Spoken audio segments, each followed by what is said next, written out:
చంద్రబాబుకు 1.5 సంవత్సరం తర్వాత ప్రతిరోజు కూడా సినిమా చూపిస్తాను అంటున్న జగన్మోహన్ రెడ్డి గారి వ్యాఖ్యలు సంచలనంగా మారుతున్నాయి. సోషల్ మీడియాలో ఆయన మాట్లాడిన మాటల్ని నెటిజన్లు ట్రోల్స్ చేస్తున్నారు, వైరల్ చేస్తున్నారు. మరి జగన్మోహన్ రెడ్డి గారు చంద్రబాబు గారికి ఎందుకు సినిమా చూపిస్తానన్నారు? ఆయన ఇంతకీ ఏం మాట్లాడాడు? ఆయన మాటలు ఒక్కసారి చూసిన తర్వాత, జగన్మోహన్ రెడ్డి గారి మాటలు చూసిన తర్వాత మళ్ళీ మనం దీనిపై విశ్లేషణ చేసుకుందాం. జగన్ 2.2లో ప్రజలకు మంచి చేయడమే కాకుండా కార్యకర్తలకు మంచి జరుగుతుంది అని ఖచ్చితంగా చెప్తాము. ప్రజలకు జరిగే మంచి కూడా కార్యకర్తల ద్వారా, మీ ద్వారానే జరిగించే కార్యక్రమం కూడా జరుగుతుంది. కాబట్టి ఖచ్చితంగా రాబోయేది మంచి రోజులు.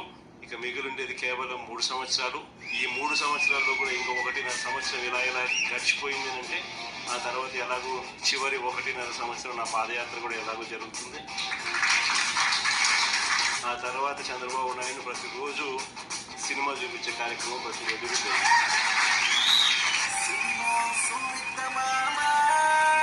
చంద్రబాబు నాయుడు గారు చేసే ఈ రెడ్ బుక్ పాలనైనా, చంద్రబాబు నాయుడు చేసే ఈ అన్యాయాలైనా టైం దగ్గరకు వచ్చింది. చూసారుగా జగన్మోహన్ రెడ్డి గారి వ్యాఖ్యలను మనం ఎలా తీసుకోవాలి?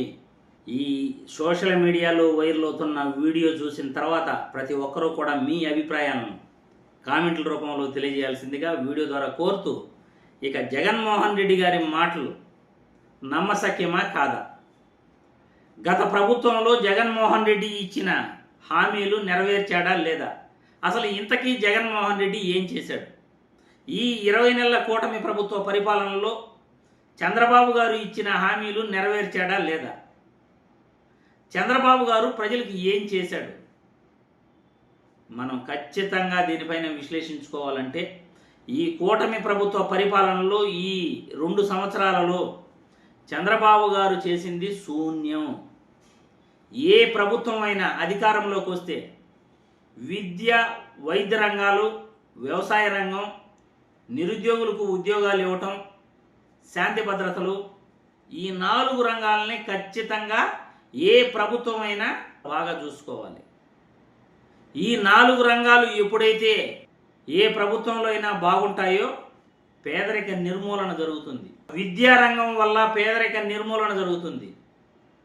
మంచి వైద్యం అందించడం వల్ల ప్రజలు ఆరోగ్యంగా ఉంటారు, సుఖంగా బతకగలుగుతారు.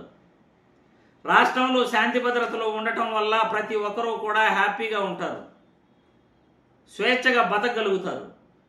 వ్యవసాయ రంగంలో రైతులకు గిట్టుబాటు ధర ఇస్తూ, వాళ్ళకి రుణాలు మంజూరు చేస్తూ, ఆ రైతులకు కావలసిన సబ్సిడీ కానీ, ఎరువులు, విత్తనాలు కానీ సకాలంలో ఇవ్వటం కానీ చేస్తే ఆ అన్నదాత 10 మంది నోటికి ముద్ద అందించగలుగుతాడు.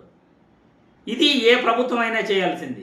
మరి చంద్రబాబు నాయుడు గారు అధికారంలోకి వచ్చిన తర్వాత ఈ 4 రంగాల్లో కూడా పూర్తిగా విఫలమయ్యాడు.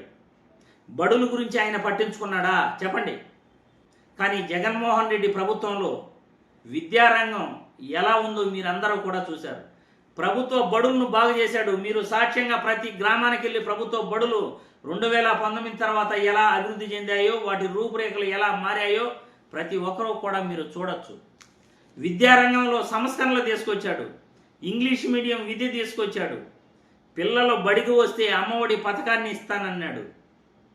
ప్రభుత్వ బడి రూపురేఖలు మార్చాడు, కలర్స్ మార్చాడు, టేబుళ్ళు, కుర్చీలు మార్చాడు, బోర్డులు మార్చాడు, టాయిలెట్లు మార్చాడు. సుందరంగా ప్రభుత్వ బడిని తయారు చేశాడు.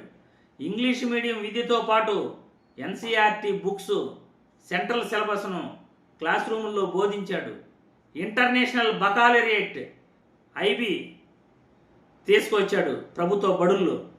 గొప్పగా ప్రభుత్వ బడుల్లో సంస్కరణలు తీసుకొచ్చాడు. వైద్య రంగంలోనూ సంస్కరణలు తీసుకొచ్చాడు. 53,000 ఉద్యోగాలు ప్రభుత్వ వైద్య రంగంలో ఆయన ప్రభుత్వ ఉద్యోగాలు భర్తీ చేశాడు. ప్రతి గ్రామంలో విలేజ్ హెల్త్ సెంటర్లు ఏర్పాటు చేశాడు. ప్రతి పట్టణంలో ప్రాథమిక ఆరోగ్య కేంద్రాలు ఏర్పాటు చేశాడు. ప్రభుత్వ ఆసుపత్రుల్ని బాగు చేశాడు నాడు నేడు కార్యక్రమం ద్వారా. 108 దాదాపు 1750 108 వాహనాలను 104 వాహనాలను కొనుగోలు చేసి ప్రజలకు సేవలు అందించాడు. మరి విద్యా వైద్య రంగాలను అంత బాగా చూసుకున్న వ్యక్తి వ్యవసాయ రంగాన్ని కూడా ఆయన వదిలేస్తాడా? గత ప్రభుత్వంలో వ్యవసాయ రంగంలో రైతులకు రైతు భరోసా ఇచ్చాడు, గిట్టుబాటు ధర ఇచ్చాడు, ఎప్పుడూ లేని గిట్టుబాటు ధర ఇచ్చాడు. ఎరువులు విత్తనాలు సకాలంలో రైతు భరోసా కేంద్రాల ద్వారా ఏర్పాటు చేశాడు. ప్రతి గ్రామంలో రైతు భరోసా కేంద్రాలు ఏర్పాటు చేసి మీ గ్రామంలోని ఏ కష్టం ఉన్నా అక్కడే సమస్యలు పరిష్కారం చేశాడు. వ్యవసాయ రంగాన్ని ఉచిత విద్యుత్తు 9 గంటలు ఇస్తూ రైతులకు గిట్టుబాటు ధర ప్లస్ ఎరువులు విత్తనాలు, రైతులకు స్వర్ణయుగంగా చెప్పుకోవచ్చు గత ప్రభుత్వాన్ని. ఇక శాంతి భద్రతలు అంటారా? తాగి రోడ్డు పైన పడేవాడు లేదు, గలాటాలు లేవు. 11 గంటలకి మద్యం షాపులు ఓపెన్ చేస్తే రాత్రి 8 గంటలకంతా మద్యం షాపులు క్లోజ్. అర్ధరాత్రి వరకు మద్యం షాపులు లేవు. తాగి తందనాలాంటి రోడ్లపైన తిరిగేవాడు లేడు. పోలీస్ స్టేషన్కి వెళ్తే ప్రజల్ని పట్టించుకునేవాళ్ళు. ఈ ప్రభుత్వంలో శాంతి భద్రతలు ఉన్నాయా? ప్రతిపక్షం పైన కేసులు పెట్టడం తప్ప ప్రజల్ని పట్టించుకునే నాదుడు ఉన్నాడా? ఈరోజు రోడ్లలో ఎక్కడ చూసినా తాగి తిరిగేవాళ్ళే. అర్ధరాత్రి అయినా తాగి రోడ్లపైన తిరుగుతుంటారు, అర్ధరాత్రి అయినా మద్యం షాపుల్లో మందు దొరుకుతూ ఉంటుంది. ఇదేనా శాంతి భద్రతలు అంటే? 4 రంగాల్లో కూడా చంద్రబాబు నాయుడు పూర్తిగా విఫలమయ్యాడు కాబట్టి జగన్మోహన్ రెడ్డి గత ప్రభుత్వ పరిపాలన చూసిన తర్వాత ఆయన చెప్పిన మాటలు అస్థిర సత్యాలుగా మళ్ళీ ఆయన అధికారంలోకి వస్తే ఖచ్చితంగా చేసి చూపిస్తాడు అని నమ్మచ్చు జగన్మోహన్ రెడ్డి గారి మాటల్ని. ఈ 21 నెలలు కూటమి ప్రభుత్వ పరిపాలన చూసిన తర్వాత మరి మీరు మీ అభిప్రాయాలను కామెంట్ల రూపంలో తెలియజేయాల్సిందిగా వీడియో ద్వారా కోరుతున్నాను.